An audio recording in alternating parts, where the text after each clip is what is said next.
Thank you, Ricky. So I'm going to share screen with computer sound. Does everybody, whoops. How do I do that? Okay, there. Can everybody see my screen? Mm-hmm. Okay, and you can hear me. So I've already did a search for EarthKAM, and this is what the home page looks like. And you can sign up for a mission that's going to be starting October 21st to the 24th. There are 4 days that you have to do this. And then you can sign up also after this mission for the November mission. And it's where EarthKAM is a camera that is designated for middle school students to take pictures from the International Space Station. And what I'll do is go on to our account that we have at Waterville and show you some of the collection that we already have. It's a great resource. I'm going to go to School Gallery. What you end up doing, this is what, when you start asking for pictures, you will be given a code word or a series of code words for each image that you can request. And then you follow, there's a map and you follow the orbits that the International Space Station is going on for the next 4 days during that time in October. And you have to make sure that you make your request, and they'll give you the data and help you do it. So this is going to be, I can't show you here. It could be.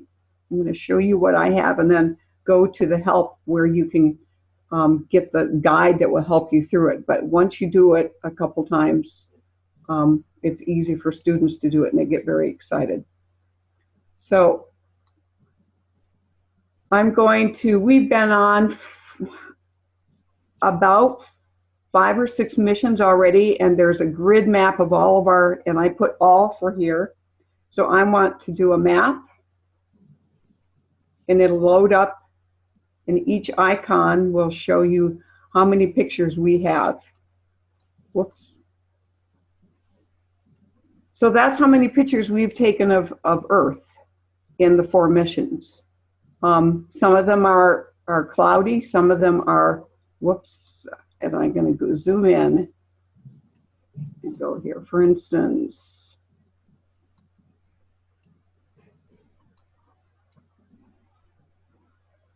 let's take this picture. So then you can click on the image.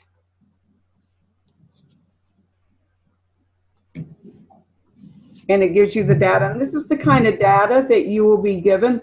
It shows this is a past mission, so that's how many took that image. I don't know what this is. I'll get this out of here, but for that. And then you have your orbit. You have to plug in the orbit, which you're given when you designate a certain place that you want to take the image when you follow it. And then you're given and you put in the latitude and longitude. And then if you make a mistake in your data input, then they'll let you know very nicely to resubmit it. There's another neat, I don't know how to get the advertisement out of here. If you have, I'm going to try this on this image right here. If you have Google Earth, you can type,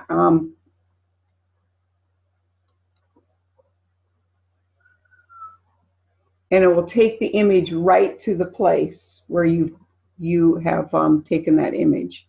Open.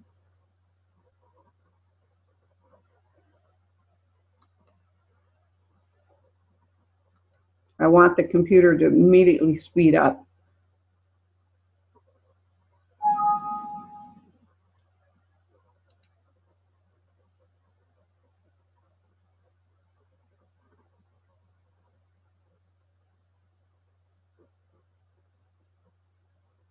And then you can zoom in, and you could also, and it shows you where you took the image. It's not moving like I want it to. Whoops. There we go.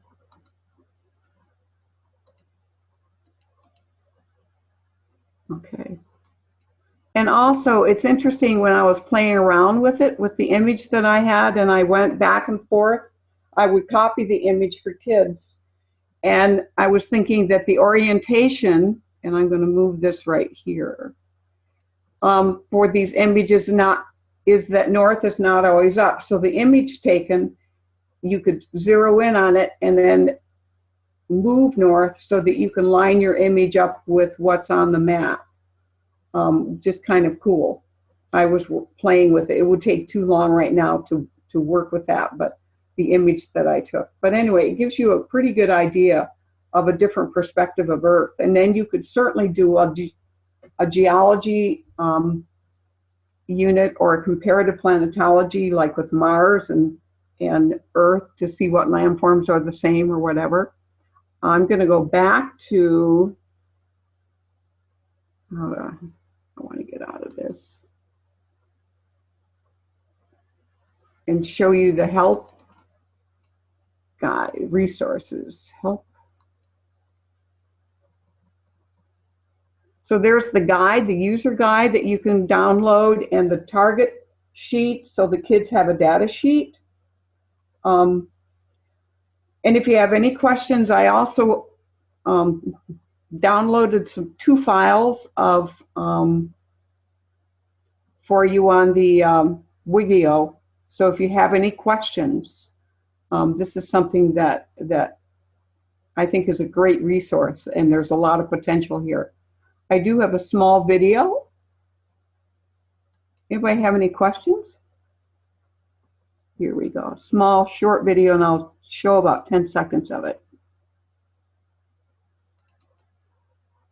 Oh, no, no, not that. This shows the kids working on it. I don't want that one. I want something else. EarthKAM.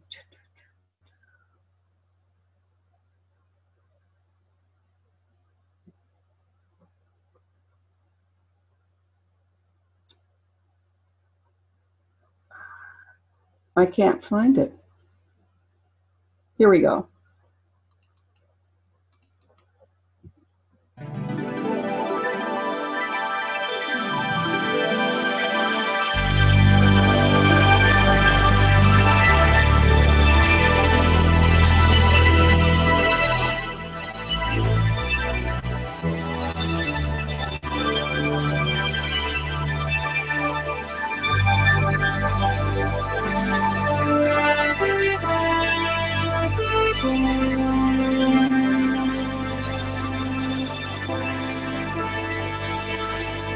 And Sally, these are images your students have found and taken? Huh? So are those all videos from your class? Or I mean, are those all images from your class? Okay, those are a compilation of images that my class took. And the other thing that I mentioned is beyond, there's such an incredible potential, like the one picture that has the sun showing the shadows of the clouds, and you could do sun angles. There's certainly a lot of art pieces that you could do with this. From a different perspective, if you were on that same area on land, well, how would that look? You're looking down, so how would it look if you were there or at a different angle? I plan on using this in geology for comparing landforms from and comparing Mars because of the MAVEN mission and geology. And I'm going to use a messenger unit that is online, and I could give that a link to you again. It's called Mission Design, and they have a great one for satellites and doing comparative planetology from a geology point of view. It would be great if you could share that link on the Wigio site, Sally. That way I will. I will. And it's online on the Messenger website too. So, but there's so much potential with EarthKAM. Plus, it's real. It's not like, you know, you've got 4 days. It's no homework later on. You've got to follow those 4 days and have the kids plug in. It's a little work for them once they get going with it. And then the anticipation, let's say you give them 20 code words for 20 images, Then the anticipation within about a week to 2 weeks of getting their results. Then you can have them analyze the results, what they're seeing, what natural features they're seeing, what man-made features they're seeing. Also, I had some students put the nadir coordinate, which is the center of the image, into Google Earth, and it didn't match. And especially on this last mission that we did in July, and I wrote them to EarthKAM. They're very helpful, and their whole website has a lot of resources. I said, what are we doing wrong? Because your nadir, what we put in for nadir on Google Earth doesn't match. In fact, it's off. Like if I took something in Mexico, it would be off in another state. And they wrote back, and let me read to you what they said. It wasn't my students making the mistake. To answer your questions, you and your students did nothing wrong. We here at the Sally Ride EarthKAM produce a 3D model of the Earth and the International Space Station. That model covers the whole of the week that we are taking photos, and we produce it the week prior to the mission. After we start taking photos, we do a process of comparing the actual nadir latitude and longitude against the expected latitude and longitude from our model. This process is called targeting, and we do it all week long. This allows us to keep the actual location pretty close to the model locations that are requested. However, this past mission, there was a serious issue with the network on board the space station. As a result, the pictures were not available for downloading until after a week later. This prevented us from running our target process. We literally could not see how far off our model was, and was further off than normal, and could not account for the mismatch while photos were taken earlier. So anyway, so it was just a nice thing to realize that things go wrong, and it's a process, and it's real science is what it is. They're involved in a mission. It's great that they responded to you that way. Jennifer wanted to know about what the dates were again. Can you say that? The dates are October 21st to the 24th. And so just plug in EarthKAM, and CAM is capitalized. Go to the home website and create an account for your school. My first time I did it, I just said, I don't have any students and I want to learn how to do it so I can teach students. And then that's okay. I'm sorry, I don't mean to interrupt you, Sally. Go ahead. And then they'll let you know that you received it. And then they'll send you code words if you need more. And they're usually pretty helpful. There's a certificate that you can get for each mission so that the kids could get a certificate that they participated in this mission. So it's very exciting. And if you have any questions, just either email me through Wikio and I'll get back to you, because it's just a marvelous project that could help integrate a lot of stuff that I think we're doing. And I saw earlier you posted a bunch of information on the Wikio already, right? Right. Okay, so you can definitely go there and check out more information. But the dates are October 21st through 24th. Well, thank you, Sally, so much for sharing that with us. That was really great, and I can see already how. And it is just for middle schoolers, or is it middle school and high school? Middle school can stretch to. There's a little bit of middle school in all of us. I mean, that's what Vic is saying. Vic is saying that his juniors are just going to have to be middle schoolers for that week. And you could be like ninth grade. So sure. And so we have it's designated middle school, and it's just a really interesting process. So, well, thank you so much, Sally. We so appreciate it. Thank you. All right. Well, I know that there's already interesting people there. So as long as you are okay, looks like anybody can use it, as long as you just admit for that week you're middle schoolers and people can use it. So. All right. Well, some of you received your materials in the mail to build the models, and I think I'm going to hand it over to Claire to take us to the next part. Are you? Okie dokie. Sally, would you mind stop sharing your screen? Oh. Okay, how do I do this? Wait a minute. I was trying to figure out what, okay. So go up to the top, and you should get that pop-down menu, and it should just be able to Stop click share. stop Oh, there it is. Okay. Yeah, And great. now I feel good. Okay. And then, Sorry, guys. no problem. And then for the rest of, I'm sorry, Sally, go ahead. What?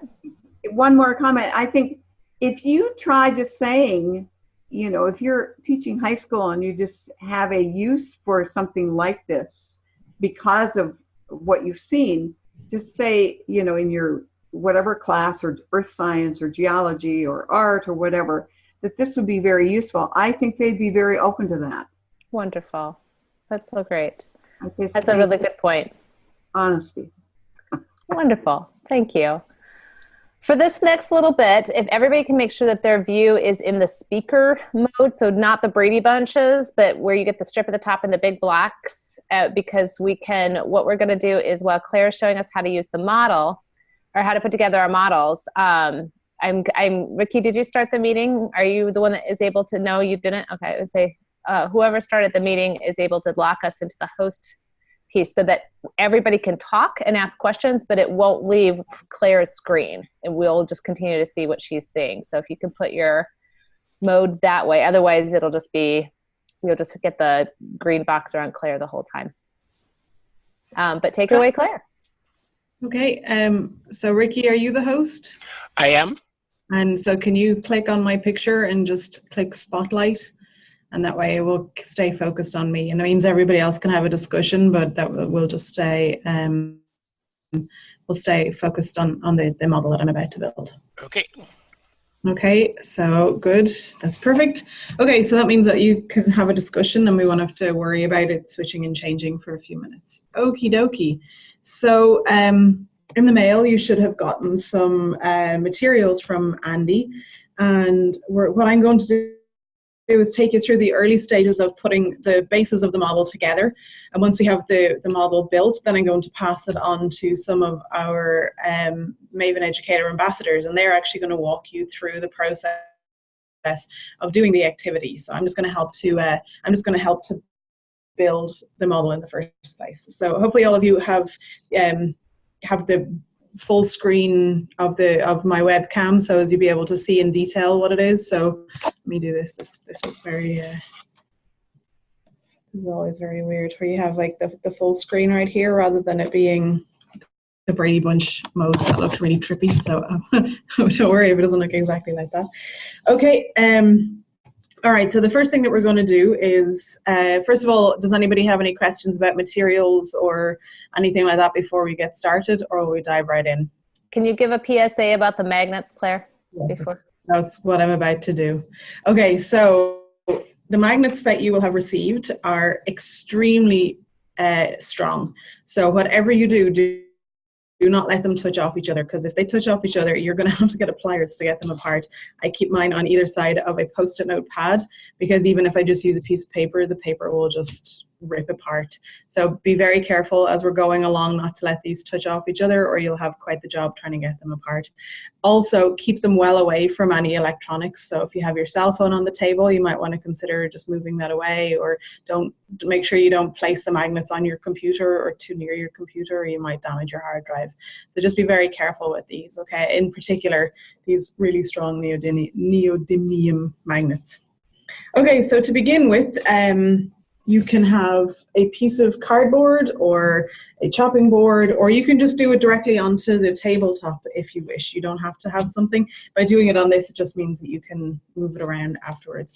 I'm going to move. Claire, something you didn't know is that I included a piece of masonite in the boxes that we had at the planetarium from a different kit I had, so they all should have a white piece of masonite. Okay, perfect. So that's going to be your basis. So let me just move this. Okay, so everybody can see my tabletop clearly enough? Okay, so we're going to start with one of our magnets. And again, be very careful at this point because they still like to touch each other. So I'm going to take this other magnet that's hiding under here and I'm going to place it well out of my way. So I'm just going to take one of these and place it on my cutting surface. Now at this point, I would recommend that you break off 6 or 7 strips about 2 or 3 inches in length. You're going to need quite a lot of tape because these magnets are going to want to stick to each other.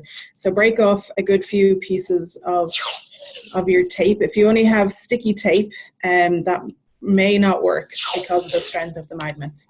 So at this point, I think everybody should be working along with me. So this is a make and do kind of a special. I feel like I'm in Blue Peter, which of course is something that you don't get over here. Okay. So I have my pieces of tape, and I'm going to start by just sticking down my first magnet really well. All right, so make sure that the tape is nice and tight, in like this. And this is all detailed in the teacher guide of the magnetism activity. Okay, I'm going to put 3 pieces of tape down here. Claire, this is Nancy. Hi, Nancy. Do you want me to take notes on this? No, I don't think so. No? Okay. I think we're okay because this is all just detail. If there's interesting discussion or questions or suggestions that come out of this, those notes will be helpful. Sounds good. Okay, so we have our magnet well and truly secured to our tabletop. Is everybody with me so far? Okay, all right, the next thing that we're going to do, we're going to take our cow magnet and we're just going to figure out what polarity this magnet is. So this piece is important. This is like a calibration. So I'm just going to touch the cow magnet off of the first circular magnet just to get an idea of the polarity. So this is sometimes easier if you use a magnet with a blue and a red end, because then you can remember which way is up or which way is positive. I'm just going to try and remember, so I'm going to gather all of the leftover iron filings onto the top of the magnet right here. So this is the end that I'm using just to remind me which way it is. So this is attracted to my magnet down here. So this is going to be important in just a minute, because I'm going to take my second magnet. Okay, I have it in my hand right here, and I'm going to touch the same end. So just make sure, yeah, that's still attracting. And I'm going to figure out what the opposite polarity is of this magnet. So I want it to be repelled. So that's this way up. So this is being repelled. This way is attracted. Okay, be careful you don't pinch your fingers. And this side is being repelled. So I want the opposite polarity to be up. Now this is quite tricky. Okay, so at this stage, if you have your golf pencil, you can place your golf pencil right in here, right in between where these 2 magnets are going to go. I don't have a golf pencil. You don't need it. It just makes life a little bit easier. So what you do is you very, very carefully place your magnet down. You've got to keep a good hold of it, or it will just flip itself over and stick itself to its next door neighbor. So keeping a good grip on the magnet, I'm going to sellotape it down as well. Okay, so again, 2 or 3 pieces of tape to make sure that it's well and truly stuck. It doesn't matter if the tape overlaps with the other piece right here. Okay, so now we have 2 magnets that are well and truly stuck to the table, and just as a final check, I want to make sure that they are in fact opposite polarities facing up. So this is being repelled and this one here is being attracted. So we're in good shape. Okay, so I'm going to give everybody just a minute or 2 just to make sure everybody's caught up. And in the meantime, for those of you who are quick study, at this point, you could, if you wished, color the 2 magnets different colors. You could color one red and one blue. So for your students, that it's an indicator that they're different polarities, but it's not essential. That would just be an added bonus. Okay. That would be really helpful for your visual learners, or for those with short-term memory issues. That would be really helpful for them, I'm guessing. So when we did this in July,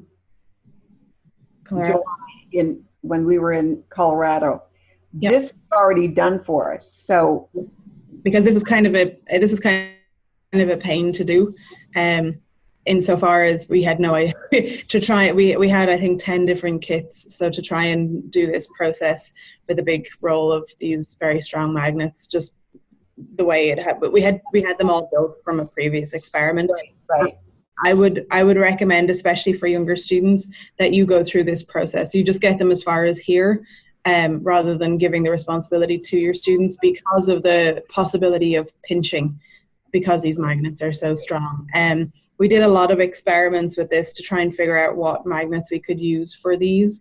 and we tried multiple stacks of weaker magnets. We tried larger and weaker strength. We tried smaller size, stronger strength, and these worked out to be the optimum ones. Anything weaker doesn't have enough of an effect high above where the magnets are. So this is why they have to be as strong as they are. Okay.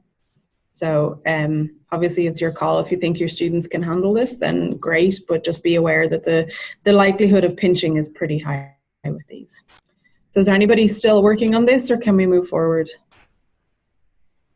Everybody ready to move on? Yeah? I can only see 2 people nodding because of the way that the setup is. So I'm going to trust that if you're still working, that you'll unmute yourself and you'll let me know.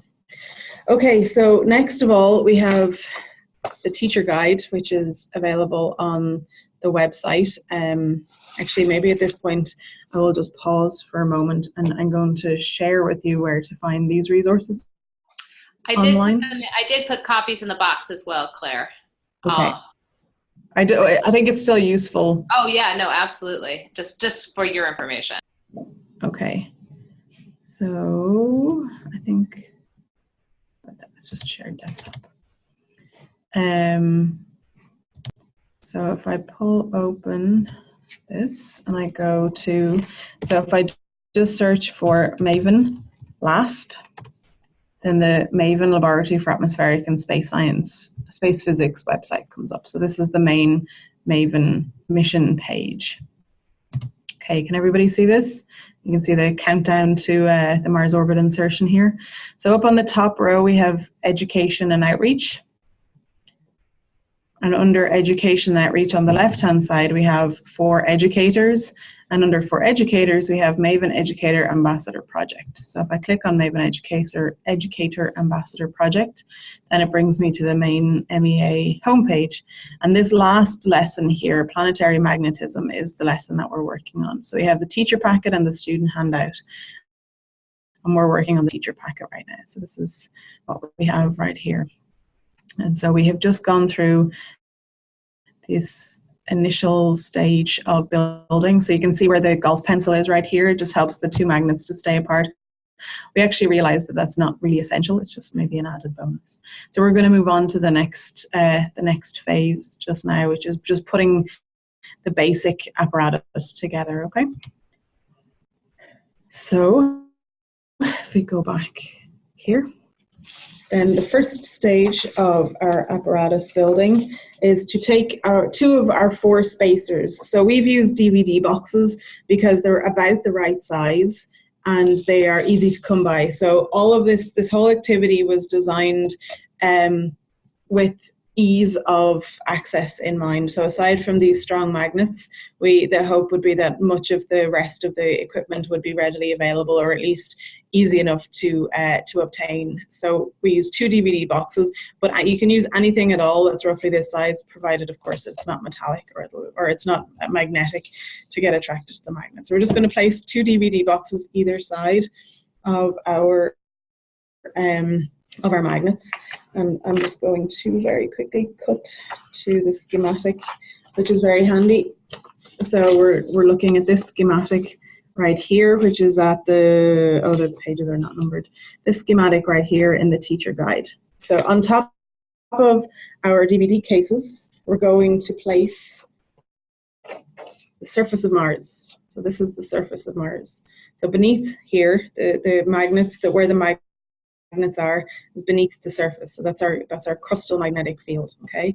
So we have our Mars surface here, and then on top of this, we're going to place the regular atmosphere by just using one of our thick acrylic sheets. So this is just the standard lower atmosphere of Mars.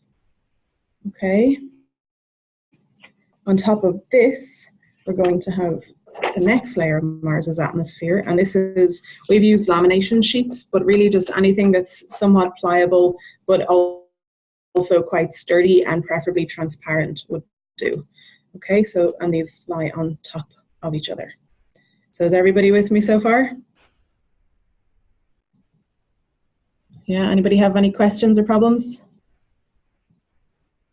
Okay, so at this stage, I think I'm ready to hand over to the MEA teachers who have already done this and have agreed to lead the actual activity. And I think at this point, you might want to pull out your student guide of this activity, and we're going to work through the student guide. So is there MEA who's going to take over from me from here?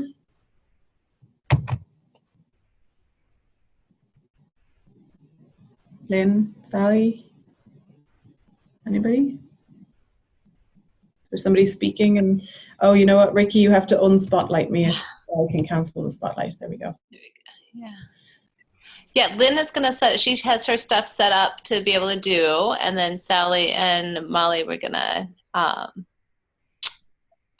co-op to take us through the activity. Okay, Lynn, are you there? I am. Can you hear me? Yeah, we can't see you though. Your video camera is turned off. That's because I've got 2 cameras. Well, I see your face, but I don't see your table. Hang on. And then we can get Ricky to spotlight the table camera. Can he see that? Oh, there it goes. No, not yet.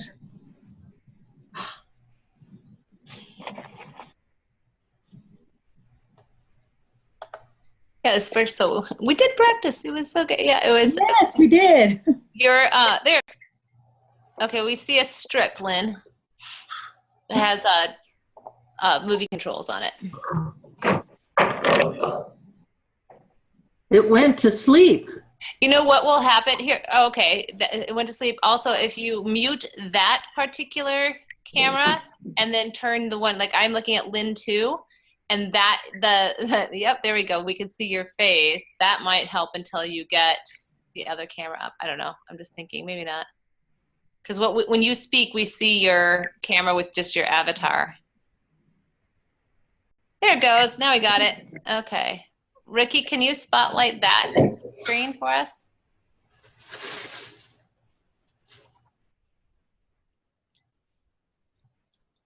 All right. Go ahead, Sally and Molly. Well, I noticed that Lynn has put her whole model on a cookie sheet. So, Lynn, why did you do that? Because it helps collect the mess. Then can you pull it back towards you just a tiny bit? It's up a little bit close to the camera. There we go. Okay. Because iron filings are really a pain. And we didn't use baggies at all. That's it. They were. You didn't have to take responsibility for cleaning the cow magnets afterwards. I know. But I had a question on it, and I think I was the only one who really did, because I was concerned with when you had kids, middle schoolers especially, or it's just getting how to get them off and how to make sure they're not in your face. We touch our face so many times, and I guess I'm very conscious of eyes and things like that. So would you recommend goggles? You could do, certainly. I'd imagine that's probably a good idea, especially with younger students. So I teach 3rd through 5th grades, and I would strongly recommend wearing safety goggles, just because, Sally, as you mentioned, if it gets in your hand, kids tend to kind of rub their face or whatever, and then you don't want them to inhale it and put them in the mouth. So I would just, safety goggles would be good, just for the younger kids. So, and Sally, I'm sorry, Lynn, were you gonna show the little plastic bag? Yes. Yeah, oh, yeah. Mm-hmm. Right there. Putting the cow magnet in the plastic bag helps alleviate some of that mess. Yeah. So, which is not in the instructions, but just from our experience. So.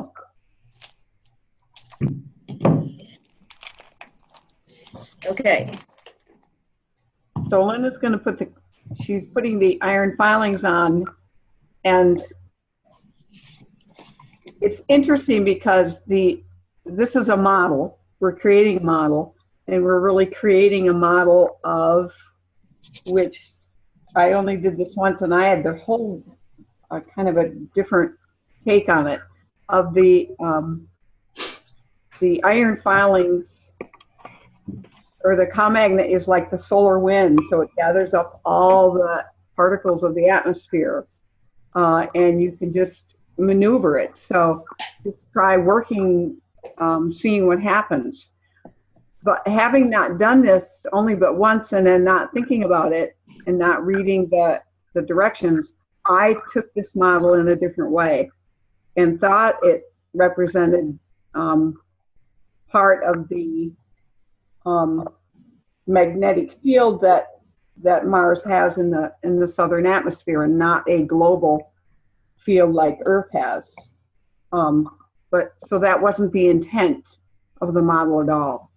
So anyway, so Lynn, what are you doing with that looks like doesn't that look great? What an art piece. Mm-hmm.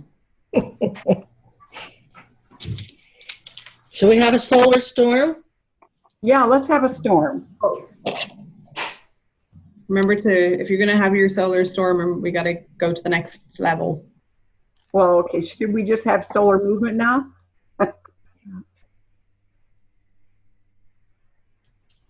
Are we ready to move on? We are ready to go. So what do the iron filings do as the solar storm comes near? Well, hang on, ladies. Let me just remind you to put the next level of acrylic where you start bringing your cow there's another sheet. Okay. Another sheet. Oh, So you would put the other acrylic on top of that. and then But before you put it on top, make sure you have another set of DVD players. oh yes. You have to put the DVD players. Hang on. we've lost your webcam, Lynn. I know. So if you place the two DVD boxes, the next two spacers, whatever your spacers are, on top of the original two spacers, and place the second piece of acrylic on the top of those second level of spacers. Mm-hmm. Is this the activity, Claire, that was backwards? It was backwards. Put it up backwards? There you go. We had them laid out on the desks previously, and then we had to Right, okay. Because I remember. zoom out a tiny bit now.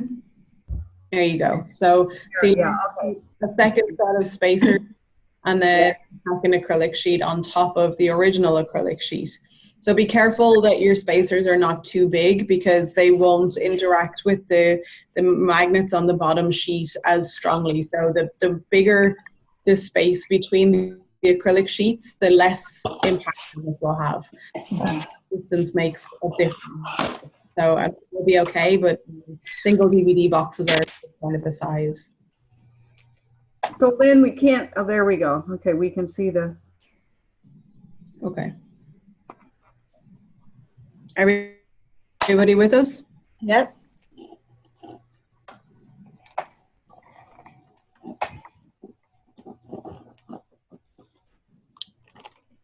So we saw a lot of movement, and then Can you see it?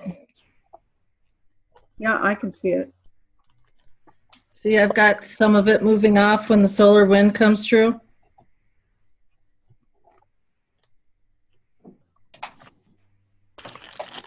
So everybody can be doing the same. If you take your cow magnet, actually using a small amount of iron filings is a good idea. Too many iron filings gets difficult to deal with. And the idea is that you're just going to try and manipulate the iron filings around and see what happens, and just observe the interplay between the magnet, the place with magnets and the place with no magnets, and what happens in the different scenarios. What are you starting to What do the magnets at the bottom represent in this model? The magnets at the bottom represent the crustal fields of Mars's atmosphere. You guys want to unmute your microphones, and we can have a discussion about what we're seeing here. What are you starting to notice just from playing around with the iron filings? And you can take it apart and redistribute the iron filings if you need to, if they start to get too stuck.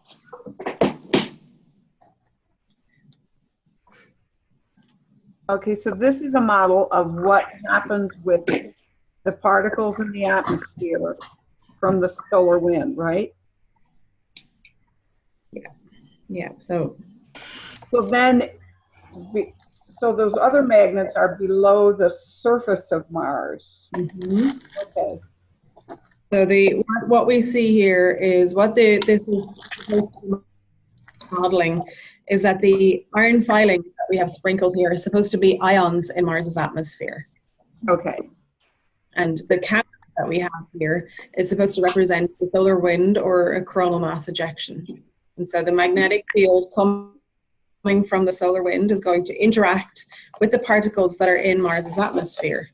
But what we want to observe is what happens to the particles that are in Mars's atmosphere close to the crustal fields versus what happens in the atmosphere where there's no crustal field. So remember that the original circular magnets are the crustal fields. So Lynn, I would recommend that you get rid of some of the iron filings. I think you might have too many there.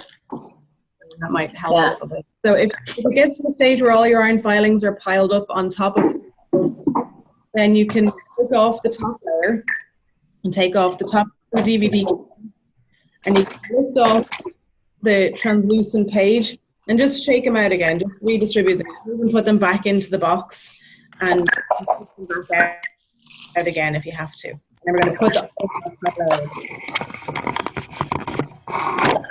Uh-oh. Uh-oh.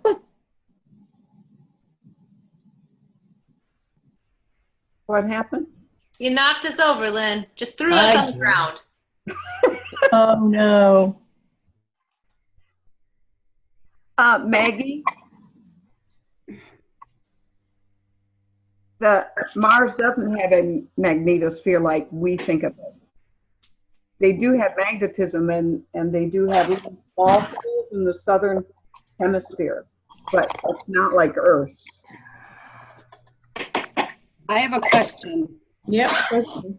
The iron filings represent particles in the atmosphere. Mm-hmm. What particles are those? They're ions. So we're actually going to go into some of the science in a little while. Oh, okay. Sorry. And then we'll go into the detail in a few minutes. So I want to go on to the next piece, the bit with the coronal mass ejection and what we're aiming to do. So the first piece was just exploring and seeing what happened. What's the next stage of the activity? What's the next stage? So the next stage, we're actually going to try and take off Mars's atmosphere. So we're going to, this is where the baggie comes into it. We're going to move the cow magnet across the top of the surface of the sheet. And we're going to try and avoid the crustal fields and try and actually remove the atmosphere. So this is where you want your cow magnet to come away with actual iron filings stuck to it, okay? So this is why you might want to have, and as you do this, then you might want to have just a little jar or something to put your iron filings back into, or a little plastic cup or something like that for your students. You should only be giving your students about a tablespoon of iron filings anyway. And then they go back to the jar, and the idea is trying to basically remove as much of Mars's atmosphere as you can. And the exploration here is the discovery of what happens when you're interfering with Mars's crustal fields versus when you can, if you have to pass directly over the crustal field, does that trap some of the iron filings, or in this case the Mars's ionospheric particles, or does it let them go? So this is a kind of an interplay between the forces of gravity and the force of magnetism between these two in Mars's atmosphere. Claire, what do you mean by crustal fields? Maggie's wondering. I don't know. You're Crustal fields. Yeah, the crustal fields are represented by the two circular magnets that we stuck to the board at the beginning, and they are They are magnetic fields that come out of Mars' atmosphere. They look a little bit like beehives, and that's all we have of the magnetic field of Mars. There's no global magnetic field like we do on Earth.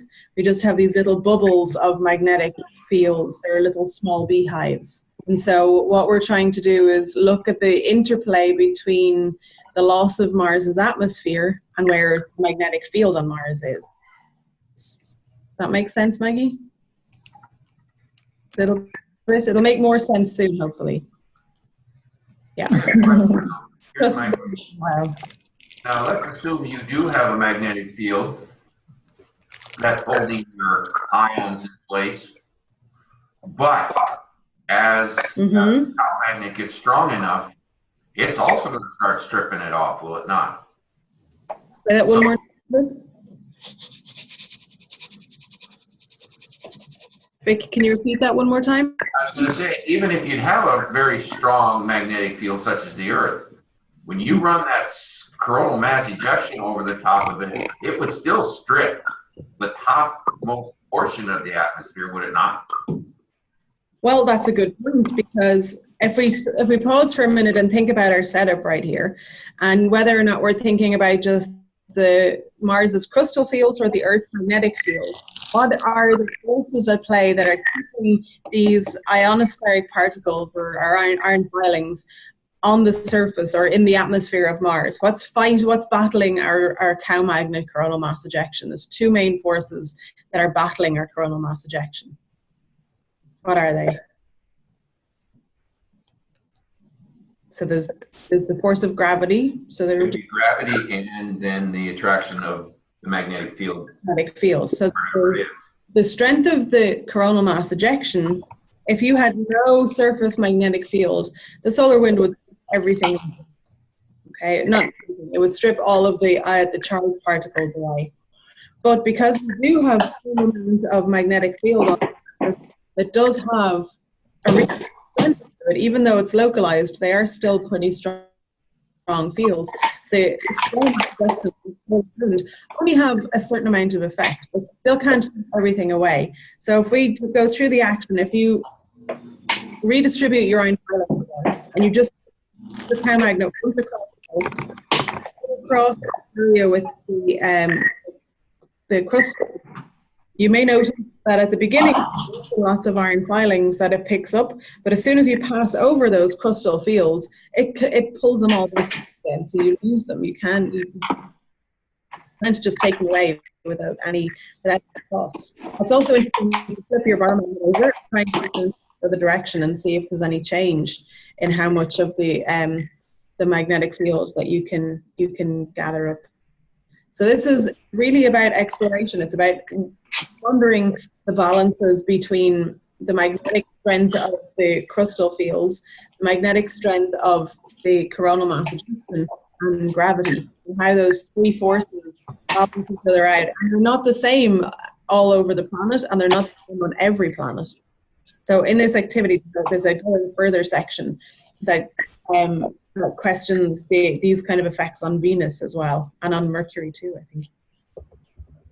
Okay, so this is really just an exploration activity, and you can have a lot of fun with this. You can basically, we try and make it almost like a game where the aim is to try and steal as many iron filings, try and strip away as much of Mars's atmosphere as you possibly can in a single stroke or in two strokes. And what happens if you don't go anywhere near the crustal field, or lots of different variety on the thing. And all the while, the idea is to have a discussion, to be asking questions about what it is that you're seeing, what are the interactions. And when I do this with students, I like to not tell them that there's magnetic field, there's magnets stuck to the cardboard. I like them to try and figure it out for themselves. So that's always the first way to try and figure out what's going on, what are we seeing here. So that's part of it. So. Anybody else have anything they want to point out, or what else are you noticing about what we see here? What if you only use a single end magnet? Claire, in your PowerPoint later on, do you have that diagram that shows the magnetic fields in Mars' southern hemisphere? Yes, I do. So I'll get to that in just. I think that would clear up some of the questions that are coming up on the chat. Can I make a little comment in regards to the setup? I've noticed the way we set it up tonight was having the magnets on the top, but I've noticed that if I have it on the bottom and the cardboard is on top, that I could easily slide my coil magnets easier and pick up more filings and slide it across than if the magnets were on top. So I don't know if anybody else experienced that, but a good point. And why do you think that is? What difference is that bit is being made with having the piece of coil magnets being on top? It's going to make it a little bit stronger, and so it'll pull the filings a little bit. There's going to be two forces that are going to be competing against each other, and if the magnets were on top, it's just a stronger force than if it was on the bottom of the cardboard. The cardboard might, not have the same strength. Yeah, that's what I would think. Yeah, so that's a good point. So if you wanted to dismantle your setup, you can turn your cardboard over and then put it back together again. So your DVD boxes, and then your paper and acrylic sheet, and then laminate paper, 2 more DVD boxes, and then your acrylic again. And you do the same interaction, and you can look to see if there's any change in how much of the iron filings you can put away. And I've just done it there, and it's actually quite remarkable. I can almost get the entire bundle of iron filings off of this. So that's actually the purpose a little bit. We do want the crustal fields to remove some of the iron filings, or that whatever your setup is, and that will depend on the thickness of your cardboard and the size of the boxes and the thickness of acrylic and a whole load of other stuff. But you want to make sure that you're not actually leaving all of your iron filings. You do want to keep some of them behind, because then you can have a discussion about them are being by others. So Chris, do you have anything to add from last year? You have a different year's perspective on all of this.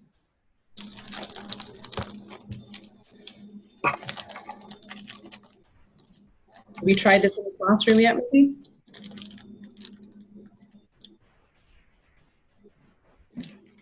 I will be when I have students. And I'm glad I did this again, because I find it interesting. It's fun. It's a good kind of entertainment / educational activity, because everybody loves a good iron filing. So if we look at this is in the student guide. So if you go to the student guide in the bottom of page 2, you can actually see this schematic picture that shows you what it is that we're trying to represent with our model, right? There was a big difference between Lynn's comm magnet picking up files compared to yours, Claire, and you aren't using the baggie. So that plastic, that's interesting. Well, no, right now I have, I followed Molly's suggestion, and I turned over my cardboard and it took everything away. So if I undo what I just did, so right now my cardboard is hiding my magnets, which are on this side. Okay. But I meant putting the, if I go back in the baggie. I don't know if that will make much of a difference, because when I had the setup this way originally, I was able to pull far fewer off. So if I do that again, you can see that most of them are actually retained. Right, but okay. Because Lynn put the comm magnet in the baggie, and she was using really have too much. Yeah, I think the spacers is probably more. Okay. So I would imagine that maybe Lynn's spacers are too big. So if your spacers were a little bit smaller, then you might have more success. So Maggie she had a question in the chat box about comparing this to Earth's atmosphere, how you could use this to do that. That's a good question. We don't have an activity specifically for that, but there is a discussion on this in the presentation that we're going to do in just. So maybe after that we could have a discussion on some ideas that you might have on how we could compare it to Earth's atmosphere. Fabulous. And Chris, did you want to share what some of your experiences have been? I saw that you tried to I know you had to jump through hoops to unmute. Well, I just unmuted myself again. You guys hear me? Yeah. Yeah? Okay. I've used it with my students a few times, and definitely the plastic bag would be a great addition. It's always a lot of fun to try to strip all those iron filings off of your comm magnets to use them again later. Also with teacher workshops, similar types of things. I use smaller sheets of plastic. I got like photo frame replacement plastic pieces that are 8 by 10 from Lowe's, just to save on money to put together kits for my workshops. They seem to work okay. Good idea. So one of the final questions, or one of the questions on page 4 of the student handout is, based on your observations, does a planet's magnetic field help to protect its atmosphere from being stripped away by the sun, yes or no? So there's a whole series of questions here that will hopefully help guide your students through the exploration and help them to put 2 and 2 together in what we're seeing.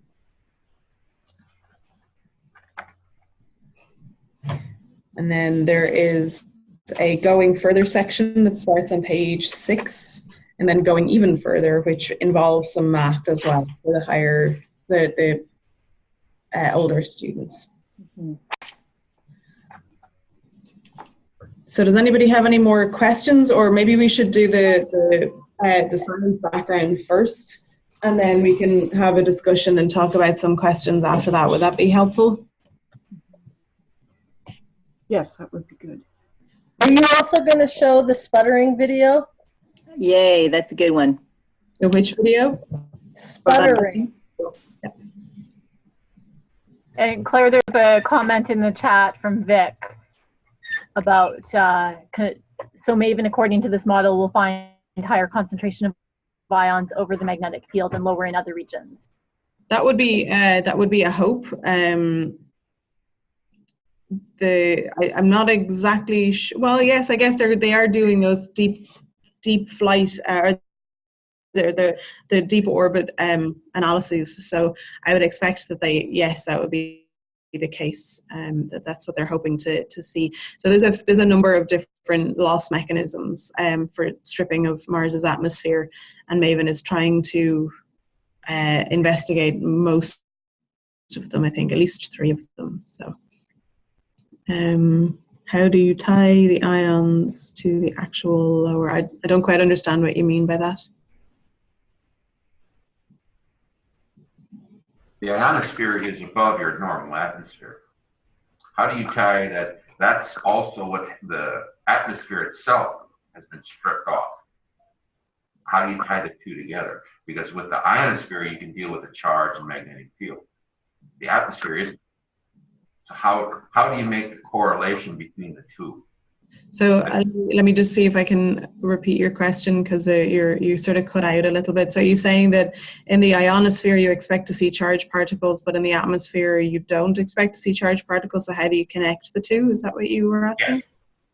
Yes. So that's true in the case of the Earth, because the ionosphere is a significant layer of the atmosphere, but that's not necessarily the case on Mars.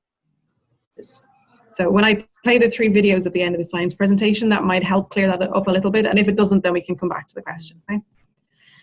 All right, let me just go to this because I'm aware that we're kind of running out of time. So this presentation is also on the MAVEN website that you can share with your students or just use as background information for yourself.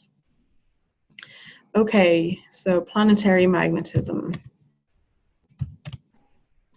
There we go.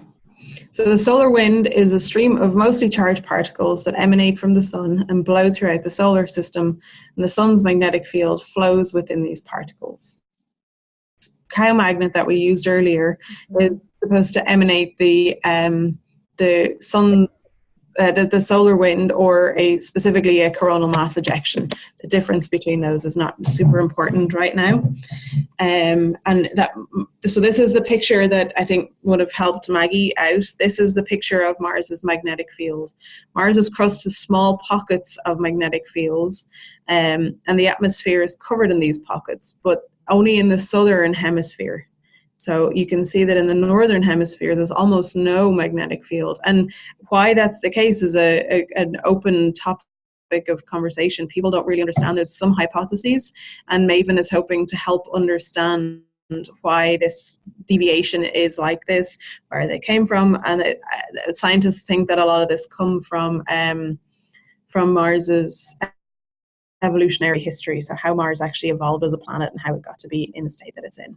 So in this case here, if you look at the schematic at the bottom of this picture, you can see the brownie color at the bottom is Mars's surface, and you can see the magnetic field. Let me see if I can zoom in on this a little bit. Oh, too far. There, okay.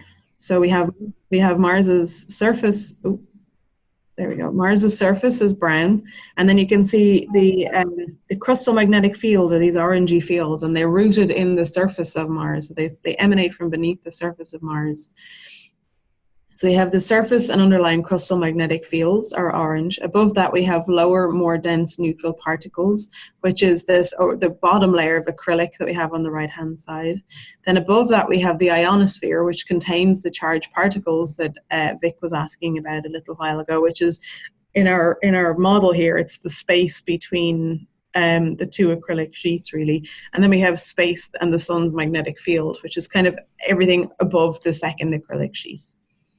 All right, so that's the setup of what it was that we were looking at.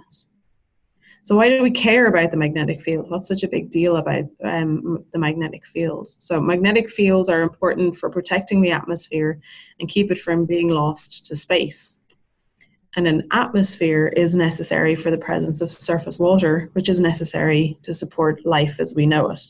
So we have and in order to understand life, we need to understand water. And in order to understand water, we have to understand the magnetic field in the atmosphere. So NASA has a phrase called follow the water. And this is a large part of its push to go to Mars, is where did the water go?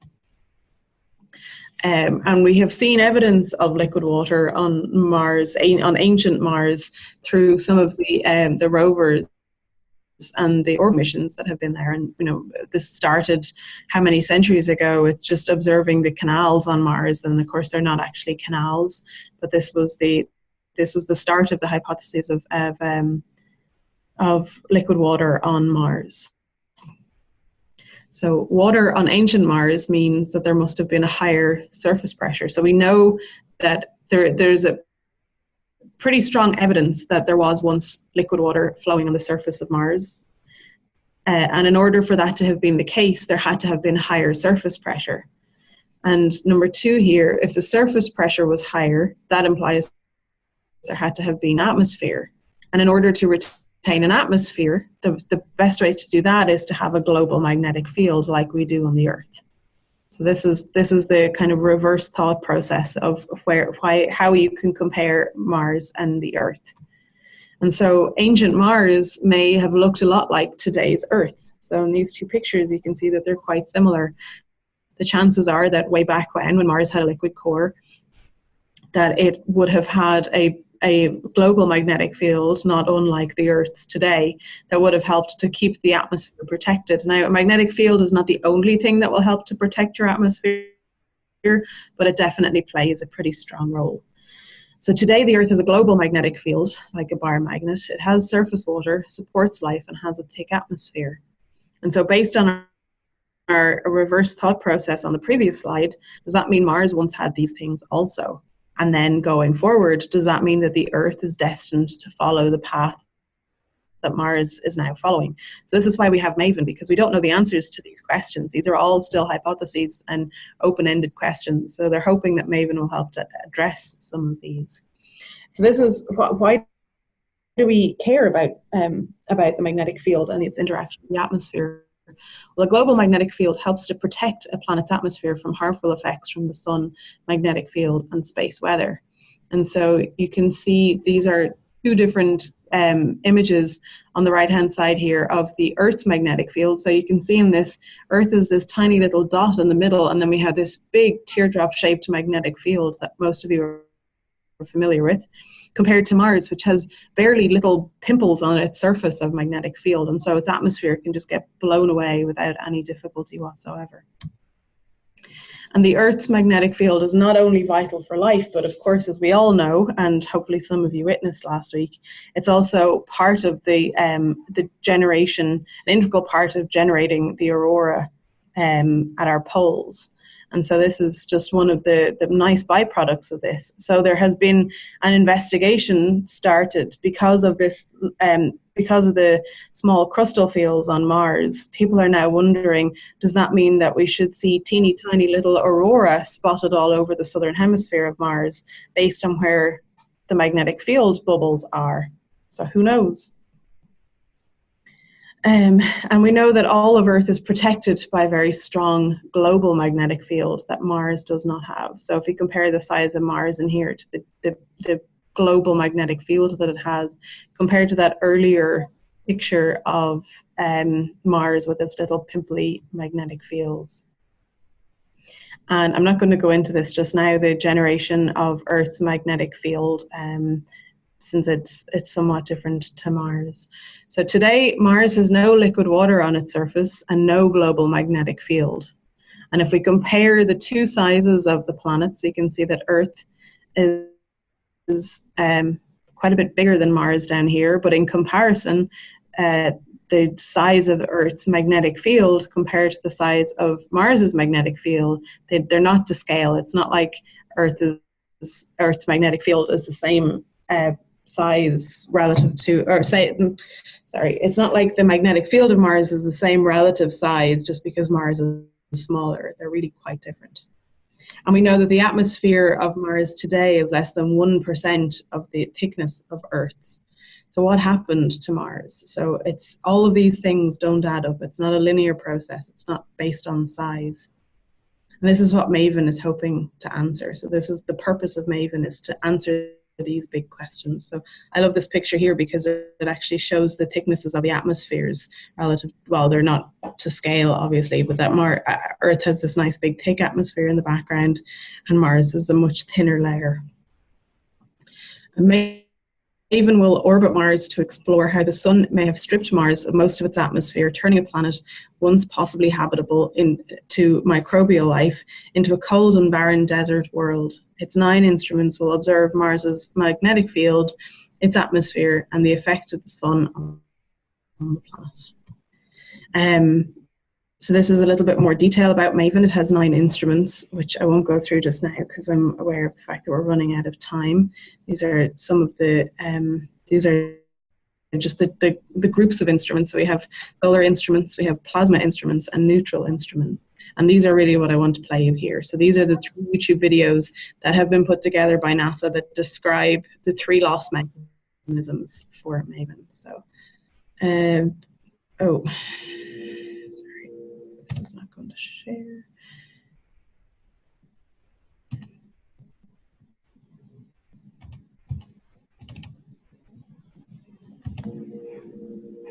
Can everybody see the YouTube video? Mm-hmm. Yeah, Claire, we can see. There we go. Perfect. Thank you. It appears to be a barren, dusty world with only a very thin atmosphere. However, some scientists think that Mars may have once had a much thicker atmosphere, maybe even one more like ours on Earth. So how does a planet lose so much of its atmosphere?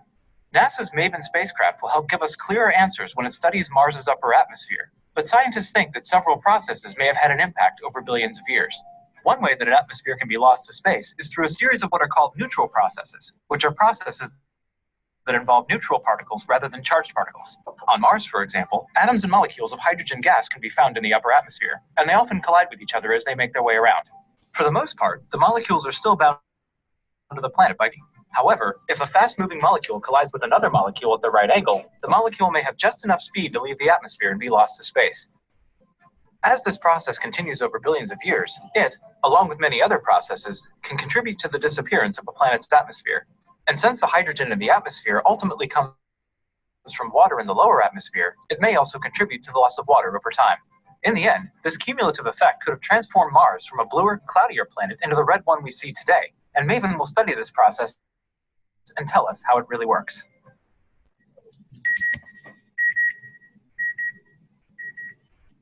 So that's one loss mechanism, and this is the plasma loss mechanism.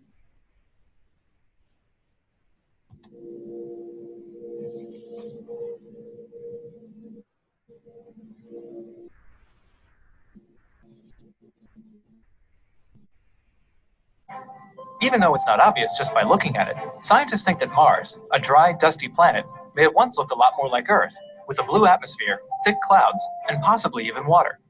Scientists also think that Mars lost here over the course of billions of years, gradually transforming into the red planet we know today. NASA's MAVEN spacecraft will help provide clearer answers regarding Mars's climate history, and scientists think several processes have had an effect. For example, there are a series of what are known as plasma processes that can slowly strip away a planet's atmosphere. These processes are started by the sun, which emits light in the form of high-energy photons. When a photon at an extreme ultraviolet wavelength enters a planet's atmosphere, it can run into a molecule that makes up the atmosphere's gases. The molecule absorbs the photon, and the energy from this impact can kick off an electron, leaving behind an ion. This stray electron will eventually recombine with another ion, and the energy the electron gives to this reaction is sometimes enough to split the molecule into its component parts, give those parts a lot of speed, and launch them out into space. And although this process occurs continuously in most atmospheres, with the self-maintaining cloud of ions and electrons forming a planetary ionosphere, the escape of atoms over billions of years can contribute to the overall loss of a planet's atmosphere. This could even turn a blue, water-covered planet into a planet just like Mars, and may help us figure out exactly what happened. So you can see that a lot of these are saying they may contribute, or they will. There's no one of these that is the be-all and end-all. All of these add together to make the loss of Mars's atmosphere a concern.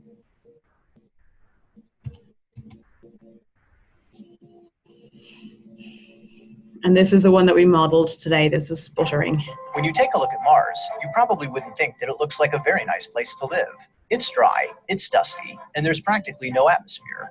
But some scientists think that Mars may have once looked like a much nicer place to live, with a thicker atmosphere, cloudy skies, and possibly even liquid water flowing over the surface. So how do you go from something like this to something like this? NASA's MAVEN spacecraft will give us a clearer idea of how Mars lost its atmosphere, and scientists think that several processes have had an impact. One of these processes is called sputtering, where atoms are knocked away from the atmosphere due to impacts from energetic particles. In our solar system, the sun constantly emits high-energy photons. When one of these photons enters the atmosphere of a planet, it can crash into a molecule, knocking loose an electron and turning it into an ion. Ions by themselves don't do much, but when a magnetic field is nearby, they'll spin around the field. Conveniently, the sun generates a giant magnetic field that is carried by the solar wind. As the magnetic field sweeps past the planet, some ions will get carried away. Other ions, depending on where they form, won't get carried away, but will hit the top of the atmosphere. These ions can then crash into other molecules and fling atoms everywhere, like a cue ball in a game of pool. Some of these atoms can be knocked, or sputtered, into space, causing atmospheric loss. And over billions of years, this could have caused quite a bit of change, especially since solar wind may have been more intense early in our solar system's history. Scientists think that all of this may have caused Mars to gradually transform from what may have been a very nice place to live into the dry, dusty world we know today. And MAVEN will study this process and tell us how it really works. I want to just play one more piece of this because this is what we studied today. So from about here, this was the process that we tried to work on. Generates a giant magnetic field that is carried by the solar wind. As the magnetic field sweeps past the planet, some ions will get carried away. Other ions. Okay, so of all of those scientific processes that we have seen in these videos, we just looked at that one little one because they're so complicated and intertwined. Trying to demonstrate them is very, very difficult. But what we have tried to do is just show that it's a dynamic system where there's a lot of things changing all the time, and how the interplay between all of these is really important. So Maggie, does that help to clear up a little bit of what you were wondering about earlier? Yeah, good. So depending on your own style. You know, you might like to show these videos beforehand so the students have an idea of what it is that they're doing. We were trying to make it more of an inquiry-based process where you would have a guided discussion and then ultimately lead up to this idea of sharing this video to say the actual full story of what it is that we saw, and then maybe give them the opportunity to go back and play again afterwards, but that you can put them all together.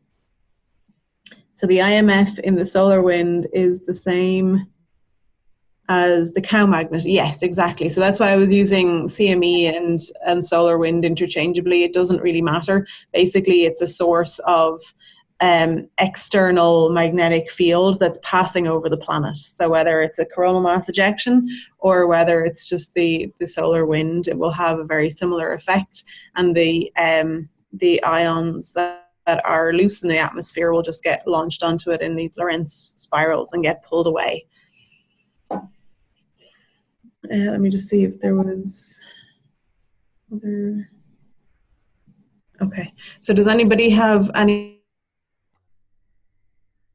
other questions? It's a lot to take in, so I would encourage you to go back and to go through the PowerPoint presentation or the PDF presentation, read through these handouts. There's a lot of information in the teacher handout that will help with some context and with some background, and to not necessarily get bogged down in the detail. Like it's still such an open question. We don't know what the answers are, and so trying to, that sometimes the frustrating piece is that when you have students who want to know why, and the answer, I don't know, doesn't always sit well with them. But that would be what I would encourage you to do. You want to make the kids squirm, like we made you squirm today. That's fair enough. So does anybody else have any questions? I just need to plug my laptop. I have a question whether, now that we've done all of this, whether anybody has an idea about how you could use it to demonstrate Earth's atmosphere. Since that's a question that came up before. So I wondered if any of the teachers had thought of something in all this process. Well, I was thinking, and Claire, you might be able to help me. Would it be fair to say that, you know how we use the DVD disc to be the spacers for Mars? Mm-hmm. For Earth, if you use something thicker, then it would be harder for them to get the iron fillings, because Earth has a thicker atmosphere, has a stronger magnetic field. And so that spacer, that thicker, maybe a book, textbook, well, I think if you were an analogy for that, if you were being technically correct, what you would want to do is put a much stronger magnet in there. But since the likelihood of being able to do that is not really possible, then you can kind of switch the perspective of the model and just raise the location or the interaction region of your magnet to much further up. So you would end up having a far less impact on the atmosphere as you try and sweep it away. So that might be a good possibility. Using a bunch of magnets actually doesn't necessarily have much of an effect. We tried to do that with smaller magnets, with just the standard ones that you can buy in the in a hardware store, and it actually wasn't nearly strong enough still. So that was sort of surprising. I was kind of surprised at that too. So I mean, if you did have 16 of them, you could certainly try it and see. I would encourage you to explore. I haven't done it, but maybe it's worth entertaining. What about you, Vic? Did that help to answer your ionosphere question a little bit? Yeah? Okay, good. Anybody else have any questions? You can feel free to, have some discussion about this on the Wigio afterwards if you have questions. It's a lot of information, and if you're still hungry for more info, I would encourage you to tune in to the MOI event on Sunday, and the Zoom number is in the chat window, and we can post it to Wigio also. And I would also encourage you to go to the MAVEN website. Let me go back to this here. If I go to the MAVEN website, so this was the website that we went to earlier on to find the education materials. And from this website, if you go to multimedia, And then videos. Well, first of all, there's these 3 very helpful handouts right here. These are just information flyers that you can download and have a read. And if you go to videos, there's an entire archive of everything that you ever needed to know about MAVEN on here. So go for it, have a look through some of them. If you click on them, they take you to YouTube. So here's these 3 that we just watched, the 3 loss mechanisms. And if you click on one of these, it takes you to the YouTube site. And from YouTube, you can go to right here, NASA MAVEN mission. And this has all of the videos that have been produced by the mission that you can just watch one after another. So there's some great ones like this, Targeting Mars here. This one is about the orbit insertion and why we need orbit insertion at all. That's well worth a watch. And then down here there is LeVar Burton shares MAVEN stories about NASA at MAVEN. So that's always worth a watch. And then this one here, MAVEN prepared for trip to Mars. There's a few NPR style videos that help with a lot of the background and the context that will be really helpful for just general understanding of what's going on. So I encourage you to go and have a look through those at your own time, your own leisure. And if you find any that are particularly interesting or have a lot of have some points in them that help you to put things together, share them with the rest of the group. Does anybody have any questions or concerns or comments or ideas on how they might use it in their classroom? Well, this week I am actually covering MAVEN in my classroom, and we started off with the solar pizza activity, and then had the kids come in and do the Earth Mars card sort. And then they actually built a model of the MAVEN spacecraft with cardboard boxes. And I had to go and beg McDonald's for those hamburger boxes for the body. And the kids really enjoyed it. And then we did the spacecraft 3D. Remember I showed that in Colorado? They loved it because then they could actually see it in 3D to help them design the model. But I am planning on using this activity tomorrow with my students. Oh, great. Yeah, I ordered the materials several weeks ago, and I still have not received them. So I'm thankful that Andi had mailed that, because now I have something to demo with the kids tomorrow. So I'm definitely going to be sharing that with the kids tomorrow and showing a couple of those videos about the atmospheric loss and what scientists. And I've shared with them about the Sunday, the Mars orbital insertion, and they're all excited, and they're going to see if they're going to watch at 8:30. Now, my understanding is that a live broadcast showing the actual MAVEN going to Mars orbit, correct? Well, so there won't be a video. There's no video cameras out there. It will be the data that the scientists are collecting. It's called Doppler data.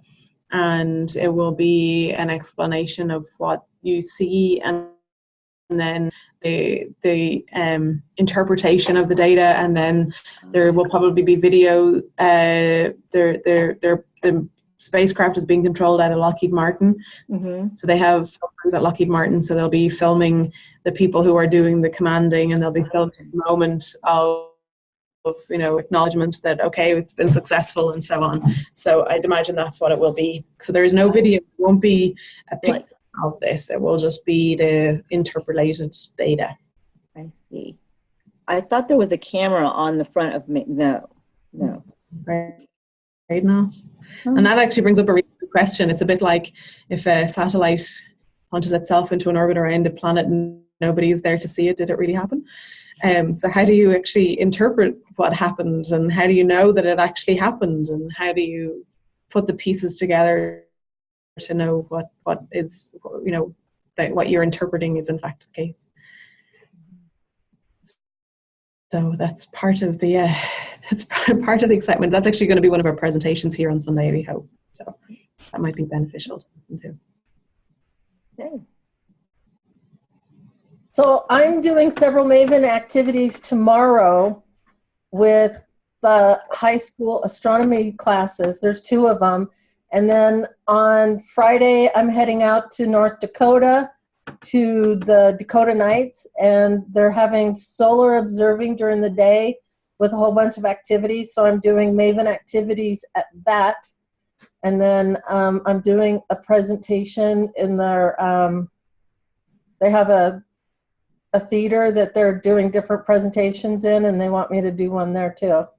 Great. That sounds perfect. Okay, I think that's everything from my perspective, and we're at time. Andi, do you want to do any final wrap-ups? I would just like to thank everybody for their participation, and thanks to Claire for her great presentation skills and being able to share with us all of her good knowledge. And I'm always blown away at how organized she is and knows exactly where to find things and show things. And thank you to Sally and Maggie and Lynn for working together to help demonstrate this for us and show us how it looks. And thanks to all of you for coming tonight and participating. If you didn't order materials and you would like a set, please make sure that you let me know. I'm happy to get you a set for yourself so that you can go back. This is being recorded, so you can go back and watch it anytime, including on good tips for how to put the model together. Yeah, so thank you. So anybody, I would really, I know I'm going to just be selfish. I'm going to use the word I would really like to see what people do with this on the Widgeo, because I love seeing the work that you guys do. So, you know, Molly, definitely let us know how it goes in your class this week. And the rest of you, if you use this activity, please post how it turns out for you. Maggie, what did you want to do with 16 of the magnets? What were you meaning by that? Well, she can unmute herself or not. But anyhow, maybe you can let us know. I think her plan was to try and emulate Earth's much stronger. Oh, there you go. Okay, that's what it was. As I was looking at the chat, I don't remember that part. So, okay, great. All right. Well, our next meeting is, I believe, October 21st. A solid inner core. Okay, I see. That makes sense to me now. October 21st is our next meeting. Same back time, same back channel. Dawn, do you want to say just a little bit about who will be presenting then? Do you want to talk about what the presentation is going to be about? She's still on. We have a really yeah, I'm here. Oh, good. Okay, great. I couldn't scroll through fast enough. Go ahead. We have a really exciting presentation lined up. It's a presentation about the social impacts of a large solar storm if it hit Earth directly, and what could possibly happen, like a Carrington event storm, but in today's society with the technology that we have. So it should be really interesting. I've heard the talk before. The speaker gave a presentation at APL, and it was really eye-opening. So I wanted to share that with everybody, and he's agreed to come to our meeting and do the presentation. So I hope you all can make it. Great. Thanks, Dawn, so much. Yeah, when she told us about this presentation, we thought it would be really, really fascinating for the rest of you. So we hope that you will you'll all join us next month. So, and thanks to Dawn for helping to arrange that. All right, go ahead. Who is talking? Lynn, and it's the 21st, which is 2 days before the next partial solar eclipse. Excellent. So we can talk about all sorts of good things that we can be doing with our students and with each other, yeah? Yeah, I'm already have some things planned. I'm going before the school board in another 2 weeks to talk to them to make sure that all the staff knows how important it is, because it starts at 2:58 our time. Kids are just getting out of school. Don't go home. Don't look at it. Make sure that the teachers all have the materials and what to teach and all of that kind of good stuff. The TV crew is going to come and film us showing all this stuff to the kids. Already got a whole bunch of stuff planned. It's going to be a circus. In a third alignment of the stars, then the following week is Solar Week, the Fall Solar Week. So all those questions that your students have from the eclipse and that you have after listening to the presentation next month, you can write down, and then you can ask the panel of solar scientists that will be at your disposal for Solar Week. And we can, the idea is that you get your students to ask questions online to solar scientists from across the country, and they answer them in a forum kind of environment. So stars are aligning, or at least the one star is aligned. Well, thank you, everyone. It's been a lot of fun. I'm glad you enjoyed the activity. And yes, come with your ideas. And Solar Week is it that same week, Claire? Say that again, or is it sooner? I know it's after. August 20, or sorry, October 27th, 31st. Okay, wonderful. So we'll be able to meet right before that then, and can get everybody signed up. Super. All right. Well, thanks a lot, everyone. Post your stuff on Widget.